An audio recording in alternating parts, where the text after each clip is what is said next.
عورت اگر نئے چہرے کو پرانے سے بہتر سمجھے تو ایک دن چہرے بہت ہوں گے مگر اپنا کوئی نہیں ہوگا۔ عورت کی فطرت میں بھی یہی ہے، وہ ایک مرد پر نہیں ٹکتی، مسلسل نئے چہرے تلاش کرتی رہتی ہے تاکہ اسے اور زیادہ بہتر مل سکے۔ اور جب لوگوں کو اپنی ضرورت کے مطابق استعمال کرے تو وقت آنے پر کوئی اس کے کام نہیں آتا۔ عورت اگر اپنی غلطی چھپانے کے لیے دوسری کی عزت کو اچھالے تو اس کی حقیقت زیادہ دیر پوشیدہ نہیں رہتی، جب سامنے آتی ہے تو عورت کا کردار داغ داغ ہو جاتا ہے۔ اور جب ہر رشتے میں اپنی جیت اور اپنی ہی بات منوائے تو آخرکار رشتے کمزور ہو کر ہار جاتے ہیں اور ایک دن عورت اکیلی رہ جاتی ہے۔ عورت کو اس شخص کے ساتھ خامی نظر آئے گی جس کے ساتھ اس کا مطلب پورا نہ ہو رہا ہو، جس کے ساتھ اس کا مطلب پورا ہو رہا ہو، اس کی برائی بھی اس کو اچھی لگتی ہے اور اس کے لیے محبت نچھاور کرتی ہے۔ اور جب دوسرے کی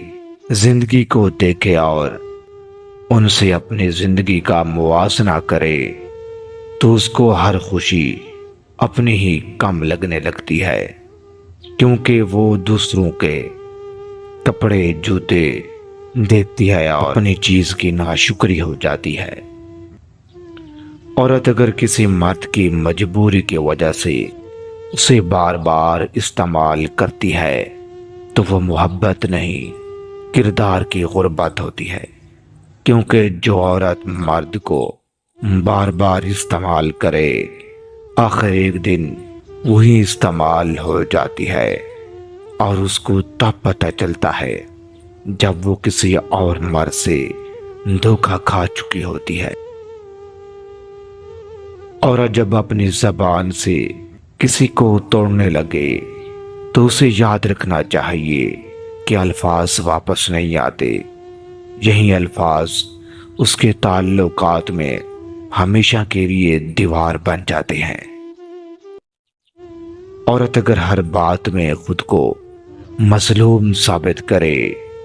تو ایک دن لوگ ہمدردی نہیں تعلقات بنانا شروع کر دیتے ہیں۔ اور جب اپنی خواہش کو حق اور دوسرے کی خواہش کو خود غرضی کہے تو مرد کو پتہ چل جاتا ہے کہ یہ مطلبی اور لالچی ہے، یہ تعلقات کو محبت میں اہمیت نہیں دیتی، صرف اپنے مطلب تک محدود رکھتی ہے، کیونکہ اس کی ہر بات خود ہی پہ ہی جا کر